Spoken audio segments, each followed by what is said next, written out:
Hello and welcome to the Three Muscateers. I'm Chris Deacon, your resident booze hound. I'm sitting here with Peter Scudamore-Smith, our cultivator of all things cultural at Uncorked and Cultivated. Great place to be. And our scribe to the stars, Kenny Yargett. Welcome, and we're reviewing another set of wines from Gray's. And this is their Italian red mob. We've got Montepelciano, a Chianti, and a Negroamaro from Puglia, is it? Correct. So our first wine is the Borgo Bello Montepelciano d'Abruzzo. And it's starting with Ken. May I just say your Italian is no worse than your French. I can help him out. Look, I like the nose. It's got some good fruit characters in that. It's a bit rustic. It's a bit earthy. Others may see something different in that. It's a pleasant, simple sort of style. No great length, but at this sort of dollars, I suspect you're not really looking for that sort of thing. It's not a bad drink. Borgo is a farmhouse, and Bello means good, so it's a good farmhouse wine. It's unpretentious, generally unoaked, so big and round and rich and fruity, quite young. I think it's 2020 vintage, is it? 2020? Yeah. Being Abruzzo, that's the native grape. It's just a rich and easy drink, so should we say? Ciao, ciao. To be distinguished from the Montepelciano, the Brunello. Well, Montepulciano is also a town in Tuscany. It's the Sangiovese. The town in Tuscany called Montepulciano grows the Sangiovese grape, so that's Tuscany. Very confusing. But they don't have Brunello in Montepulciano. Sorry. They have it in Montepulciano. Yeah, that's the one I meant, yeah. So they're like two towns that sit either side of the highway, up on hills. And they're both producers of Tuscan Sangiovese, Yes. normally DOC or DOCG. Yes. Some wonderful, wonderful wines. Yep. But this is the native grape, which is getting a lot of interest in Australia because it's in your face. It's rich and round and easy to drink. It doesn't need to be aged in barrels, and you can drink it at 12 months of age. So cheers to Montepulciano d'Abruzzo. It's the sort of wine I think you could chill it up on a 30-degree summer day. You could have it in the esky and pull it out cold, and it'd still drink really well. Yeah, it's nice and chewy. Yep. But it's light in the feet, even though it's quite rich. All right, number two, the next wine on the menu is the Borgo Bello Chianti.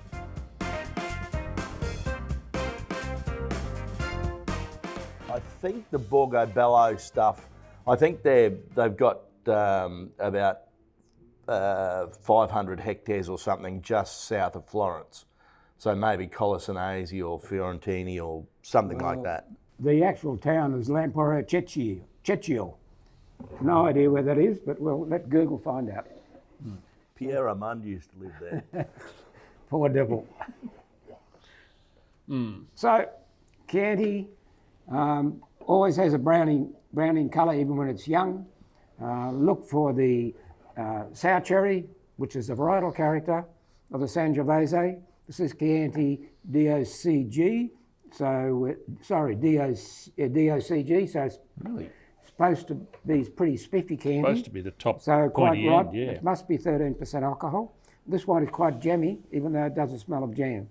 It smells of all that sour cherry and quite grippy in the palate, which is very typical of Chianti. So you must be eating pizza while you drink it. Yeah, I don't disagree with that. This bottle's not as exciting. Like I said before, I actually had one of these the other night out of the same box, same thing that the Grays sent up, and the one I had was a lot better than this. The fruit was a lot more distinct, and So you drank our reserve bottle at home? yeah. Anyway, the producers disagree with you. They're using Diam 2 cork, which means the wine has a minimum, minimum aging potential of 10 years. This wine is obviously a couple of years into it, but it'll only dry out, and candies tend to be very drying in the palate. That's the Sangiovese grape. This wine's still pretty fruity and pretty sweet mouth, but if you keep it in more than 5 years, it'll be very dry. Yeah, no argument from me. I'm not sure I'd be keeping that for 5 years.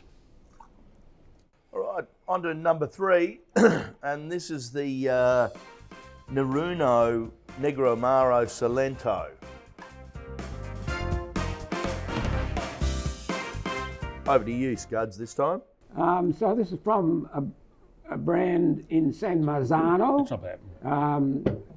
The region of production is Salento, and the grape is Negroamaro. So it's a very warm area in Puglia. Lots of sunshine during the harvest.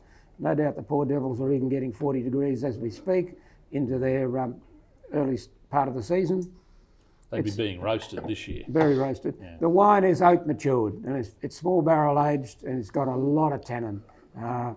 It's a lot big, of richness. Big rich. It's powerful, full of flavour, concentrated, sort of dry herbs and dark fruits, and a really supple, slippery texture. This is, have this with cooked dinosaur.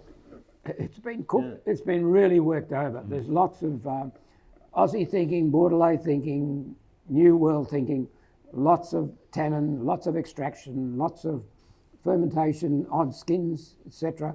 And the wine is really, it's muscular. They've left nothing to chance.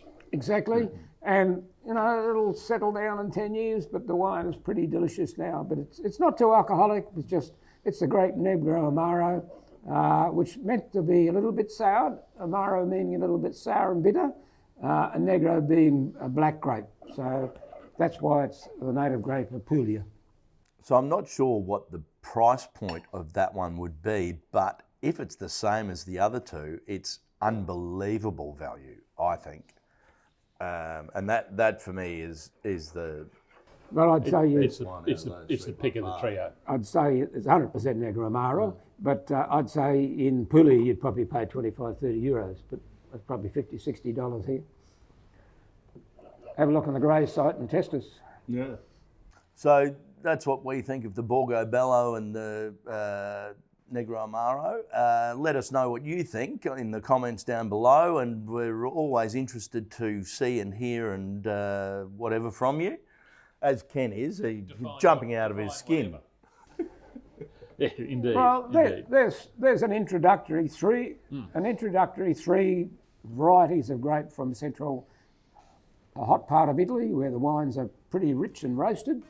See whether you like them or not. They've got totally different shape. 3 different wines. Yeah, they're very different nice wines. varieties. Absolutely. Yeah. And some famous stuff there. Yep. With some uber famous. Apparently we're getting wound up. That's all right. We're off. Yeah. So it's good night from us, and it's hello to you, and good night and from him and me, and you can tell we've done a couple of episodes today. If you like the wines the boys tried today, click the link below. Glassware supplied by RK. Cast and crew ensured that no wine was wasted in the making of this episode. This has been a Three Muscateers production.